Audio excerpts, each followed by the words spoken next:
Hi everyone, so here we are with session 4, week 4, lesson 4 of the mindful meditation course.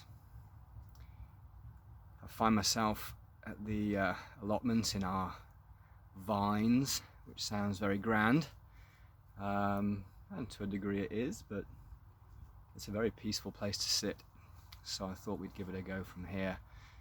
And the first thing that we'll do, as always, is to have a short practice to kick things off, and we'll do a 3-minute breathing space. So remember, preparation, posture, straight back, as we take a deep alerting breath in and out, as we have those arrival breaths. 1,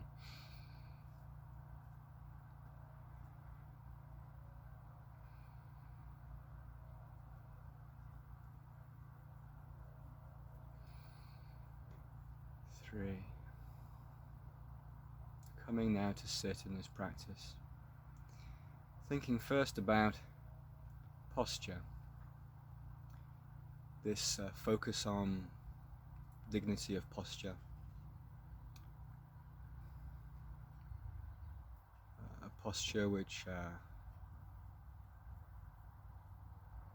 points towards awareness, alertness of what's going to go on, what is going on in our bodies as we move into step 1, where I invite you to just notice your body sensations.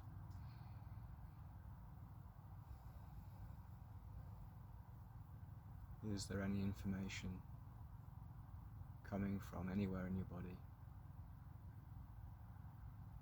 As you sit and breathe, remember it's fundamentally a breathing exercise.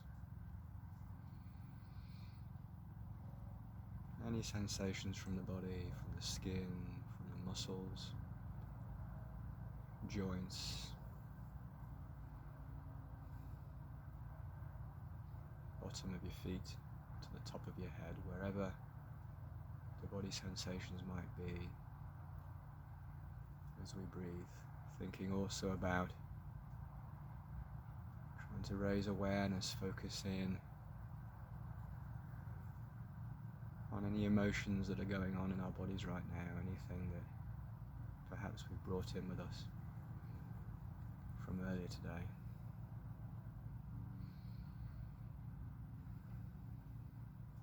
Tuning in as well to thoughts, recognizing and accepting that thoughts will run away from us, and that's entirely normal, taking us off into the middle distance. And if we're aware of that, remember the invitation, the technique, the skill of coming back to the breath, this breath, as we transition to step 2, where we really notice the breath, really tuning into it as we breathe in and out, really noticing where it's coming from. As we move into step 3, and that awareness, that connection with our whole body, the sense of whole body awareness, the space that our body occupies. So instead of focusing on individual parts of our body, we're now thinking about our whole body as we breathe, and perhaps even linking this sense of the whole body with our breathing. Breathing with our whole body in and out, as we continue to breathe in and out, as we transition now away from practice with our 3 exit breaths in, out, in, out, in, out, as I invite you now to Continue to breathe, remember just to breathe, continue to breathe all the way through this next 25 minutes or so. As we open our eyes and perhaps take in everything around us. I can feel the breeze around me now, blowing through these vine leaves. I can hear noises of lawnmowers and strimmers at the allotment. As we arrive back in the here and now. So that was the 3-minute breathing space. Remember, it's one of the foundational practices of MBCT, mindfulness-based cognitive therapy. It's described by the authors as the spine of that program. It embodies so much of that program within 3 or maybe 4 short minutes. And what does it do? Well, if you build it into your routine, if you build it into your day, it can provide a platform for greater bodily awareness, awareness of mind, a platform for snapping out of autopilot and being aware of the present, being in the present. It can be used to regulate emotions. This is one of the key themes of mindfulness, which we will revisit. The idea that if you cultivate a mindfulness practice, that has benefits in terms of emotion regulation. And the 3-minute breathing space is suggested both as a, if you like, a strategic, preemptive bit of practice that helps to provide some equilibrium for us. And it's also suggested as being a very short, accessible meditation that you can get right into straight away in the face of challenge, in the face of difficulty and stress.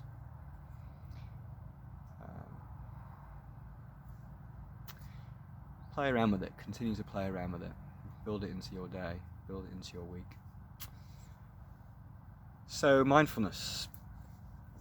We've considered a couple of definitions. We looked at Larry Rosenberg's idea of mindfulness and mindfulness practice as a mirror that simply reflects back what we are noticing, what we are seeing in our body and in our mind. We then explored Jon Kabat-Zinn's definition, if you like, the classic definition of mindfulness, the awareness that arises from paying attention on purpose in the present moment and non-judgmentally to things as they are. And then in the early 2000s, as, if you like, the study of mindfulness and the academic implications, the evidence-based implications of mindfulness began to be more well understood. We had a paper by Shapiro et al. That summed mindfulness up, the core of mindfulness, into axioms, 3 axioms of mindfulness, which they posit to be intention, attitude and awareness, IAA. And IAA, intention, attitude and awareness, you can map those 3 words within Jon Kabat-Zinn's definition. You can map it to so much of what mindfulness looks like, how it works, its mechanisms. And I have learnt to sort of introduce it into my mindfulness practice much more explicitly perhaps than I ever used to. And I'm going to suggest that rather than talking about it sort of abstractedly, I don't know, that we might build it in to our main breathing exercise for today. So if you remember, I suggested that we sit for 10 minutes together and breathe and meditate. And as part of that process, we'll explore what intention, attitude and awareness looks like, sounds like, feels like in the context of mindfulness and mindfulness practice. So again, As ever, just think about a good starting posture, straight back, airway, the idea of dignity as we take a deep, alerting breath in. That time out breath, out. As we now go into our arrival breaths in, out, in, out, in, out. As we continue to breathe, remember this is a breathing exercise, so continue to breathe deeply as feels good for you, in and out.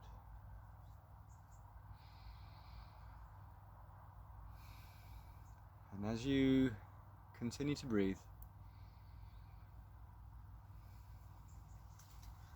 I will invite you to really focus in on your posture. A posture which tries to embody this sense of dignity this word dignity that we use sometimes, quite frequently actually, in the context of meditation. And the link perhaps with intention, our purposeful intention. This is something that we have chosen to do. We are breathing, we are meditating on purpose. This isn't something that's just happening. We've decided to do it. And the intention is to try and notice, even if we don't notice, just to try and notice things that are happening in our body, in our mind, trying to be aware of things. Remember things as they are. Mindfulness is a mirror. And that's all that we're trying to do. That's our intention, is to try and notice things as they are. And as we continue to breathe, we perhaps think about how our dignified, upright, straight posture, if we can, if our bodies permit that, and if they don't, that's absolutely fine. However you can hold yourself is absolutely fine. But try and introduce a sense of confidence, dignity, a self-confidence that speaks of an attitude that you're not apologetic about this next 8 minutes. You're not having to explain it to people, justify it. An attitude that says this is a really worthwhile thing to do, and we know it is because empirically we have evidence from the Buddhist tradition in the East as translated into Western cultures, and more recently we have the more, if you like, scientific evidence, the data, the articles, the papers that have tried to analyze and deconstruct the elements of mindfulness and have established categorically that mindfulness-based practices are beneficial for our mental equilibrium. So there's no sense in which we have to feel like this is somehow self-indulgent. This is investment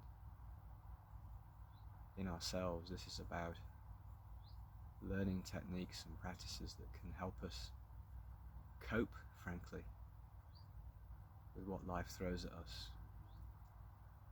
It helps us to cope with our various responsibilities and obligations to employers, colleagues, family, children, wives, partners, husbands, friends. All of those stresses and pulls. Mindfulness practice helps with that. But it's also an attitude which acknowledges that this process can be difficult, particularly when we first start out. If you consider yourself to be a novice meditator, you have permission to find this difficult. You have permission, remember, to find that your mind wanders And if it does, remember that wonderful, kind, accepting invitation to come back to the breath, this next breath. And you don't have to judge yourself negatively for needing to do that. It's entirely natural. This attitude of acceptance, this attitude of kindness, but also curiosity. Curiosity about what's going on, even if it's not especially mindful. And that curiosity, of course, links into the idea of awareness, and that's another element of this posture, this dignified, alert posture, the alertness that it's trying to suggest and encourage enables us to notice what's happening in our bodies, to be alive to it with curiosity. And again, remember, the awareness is the awareness of what is, without judging, without thinking, well, you see, my mind's wandering, and that's terrible. I should be in the moment. Why am I not in the moment? All these thoughts are toxic, actually. You don't need to have these thoughts. If you're not in the moment and you notice that, the mindfulness meditation simply invites you to notice that, to accept that, and to come back to the breath, come back to this breath. And this wonderful, simple tool of breathing. Just one breath in and out, focusing on that as much as you can. And if your mind wanders, then it wanders, and then you just bring it back if you can. If you notice, bring it back to the breath, and then you just breathe in again, in and out, as we now really explore this awareness and think about our body sensations. As we perhaps scan our bodies, starting at the tips of our toes, the soles of our feet, if we have our feet planted on the floor. Just really be curious, tune in to what that feels like on the soles of your feet. Any friction there, any pressure, any tingles perhaps. Maybe even an element of discomfort as you scan upwards into your knees. I always have an element of tension, discomfort in my arthritic right knee in particular, a legacy of a basketball injury 30 years ago. Just being in tune with that discomfort, it's fine, it's okay, it is what it is. As we come up through our thighs into our pelvis, buttocks, I'm sat down and there's a natural tension in my buttock muscles. As I go into my pelvis, lower back, aware of my lower back as I travel up through my back muscles. As I go into my thorax, which is often a hive, a cauldron of heat and tension and angst and heartbeats, racing heartbeats. And you know what, at the moment it's actually relatively calm, and it's quite nice. And as I go up into my shoulders and my neck, and as soon as I say that, I become aware of the tension in my shoulders. Wow. So I just move my shoulders around and my neck as well. Just little circles in my neck, and I can hear and feel my muscles and gnarly bits, cartilage I guess, popping, cracking. As I go up into my jaw, again flex your jaw if you wish. Tension often resides in the jaw. We clench our jaws during the day. As tension is fought. As tension is fought during the day, it often finds its home in the jaw.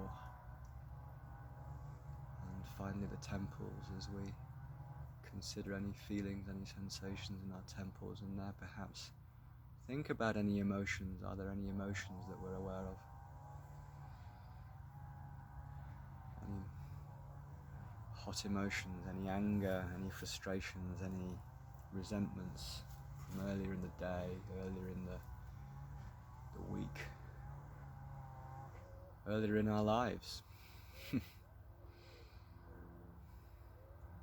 People, situations, things, or perhaps we're feeling happy, perhaps we're feeling quite chill as we think about our thoughts now. Are we having any thoughts? Have we had any thoughts during this breathing practice?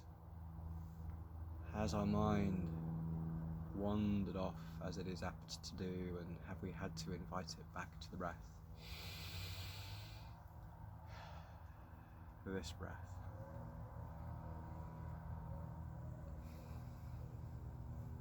As we continue to breathe and perhaps think about the transition out of this practice as we take those exit breaths in, out, in, out, in, out. As I invite you to continue to breathe, remember the ongoing invitation to breathe as I open my eyes. And I'm really met by the smell. I've become alive to the smells around me. There are apples that have fallen. We've got a couple of apple trees, and apples have been dropping actually for a few weeks now. And I can smell some of them fermenting, which is sort of a weird smell. Quite like it. Okay, so that was actually a bit longer than 10 minutes. It was probably 11, maybe even a little bit longer than that. Just hold on to the thoughts and feelings. How does it feel right now? And also perhaps just hold on to how that practice felt. How are you getting on with this stuff? How is it feeling? Is it difficult? Are you struggling to be with yourself in these practices, or are you finding it actually quite easy? That spectrum of, if you like, taking to this like a duck to water through to finding it really very difficult to do this is a very, very well-trodden, recognizable spectrum, and every single variation along that spectrum is entirely permissible, entirely permitted. And I was certainly at the finding it very difficult end of the spectrum. I didn't enjoy this stuff, if I'm being honest. When I was coming out of depression, I found this idea of just, quote, just sitting and breathing, it fried my head. But now I take a tremendous amount of comfort, peace from it, just being. This idea that you can just be, and that being for 10 minutes and breathing is enough, that's incredibly powerful for me actually now. I've come to terms with it. Okay, and so we're nudging towards longer practices. Why are we doing that? Because, to use the analogy, it's all very well doing these short practices, and that perhaps prepares us for little sprints of mindfulness during the day, and sprinting is great. Having the ability to sprint in mindfulness is great. To have these little bursts of mindfulness is wonderful. But what we're trying to do is just push the envelope a little bit so that we can just move towards those longer practices that enable us to sort of go into middle distance running almost with mindfulness, and eventually perhaps to marathon running. And the idea that you can potentially sit for half an hour, 40 minutes even, and the skill that brings with it, the skill of practice, the ability to tune into yourself, to tune into your body and your mind, to step away from autopilot. And the length of practice also, don't forget, is the longer you do it, the more you are practicing, the more hours you're putting in on skills development. Yeah. So again, think about the things that you're really good at. Why are you good at them? Chances are because you've put the practice in, and it's very much the same, it seems to me, with practice, mindfulness practice. Okay, so let's finish off with another breathing practice, shall we? And we'll go perhaps for a 3-minute sit. So as we again think about our posture, straight back, nice open airway as we take that alerting breath in and out, the arrival breath in, out, in, out, in, out. And I'm going to invite you now to breathe in, out. And I'm going to invite you just to continue breathing on your own. In, out. See how comfortable you are breathing in silence. Many people find this very difficult. Just being with yourself and with your breath in silence for, well, no more than a couple of minutes now. See how you get on with that.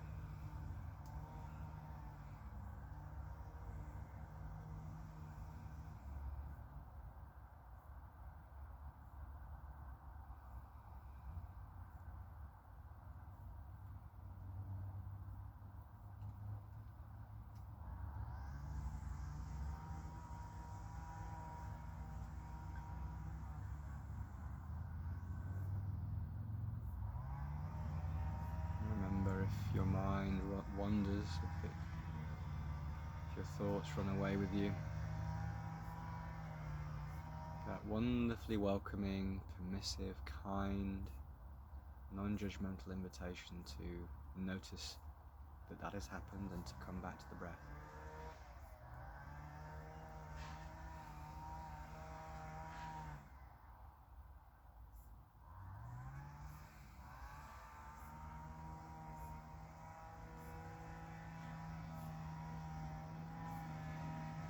And I don't know how good the sound quality is, but tune into sounds as well as sensations, as well as thoughts, as well as emotions.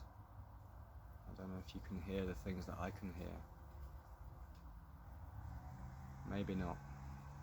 So hear the things that you can hear.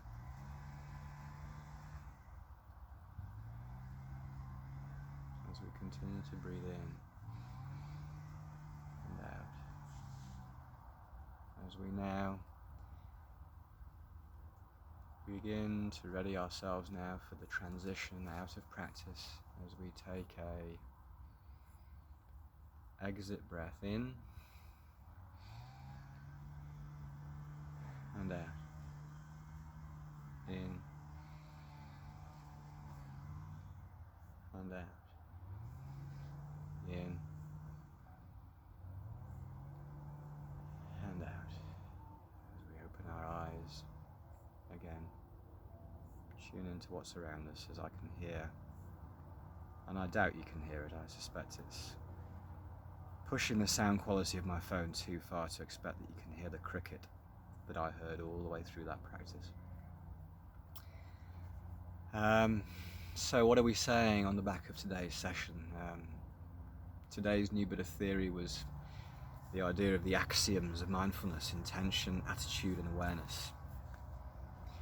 And actually articulating those things, I find, can be quite helpful as a focal point to my practice, And what you may have noticed is that a large part of our 10-minute meditation that we did earlier was taken up by articulating these ideas around intention, attitude and awareness. And it's all good stuff. It kind of engages the intellectual bit of our brain, I suppose. It kind of is part of the teaching of mindfulness, because mindfulness is partly the breathing, it's partly the actual body bit, it's the tuning in, it's the physical process. But there's also a bit of intellectualizing that goes on. There are some ideas, there are some philosophies, principles, and being aware of those can be hugely helpful, actually, as we try to get our heads around what this is all about and why we're doing it. We're nudging towards longer meditations incrementally. And what you may have noticed is that as we do longer meditations, certainly I will continue until the end of this program to guide you through the meditation practices that we do, because that's what I did for my first year of meditation, or at least 6 to 8 months, and then I started weaning myself off guided meditations and, if you like, doing my own internal guidance. It's the way to do it, actually, for novice meditators. It takes pressure and responsibility and, if you like, cognitive load away from you, because hearing somebody talk to you can be helpful focus. And so I will do a 10-minute breathing practice that I will upload, and as I invite you to think about your homework, I will make that video available. But remember, short practice is good as well. It's fine. And actually, what I would suggest that you do by way of homework is structurally no different. Continue to carry on with your 3 meditations a day, morning, noon, and evening. Perhaps really mix it up now. A 90-second breathing exercise, maybe, and a 3 MBS, and a 10-minute breathing exercise. Try that and see how you get on.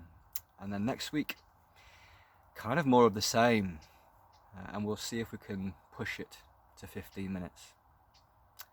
Okay, well, have a good one until then, and I'll catch up with you then.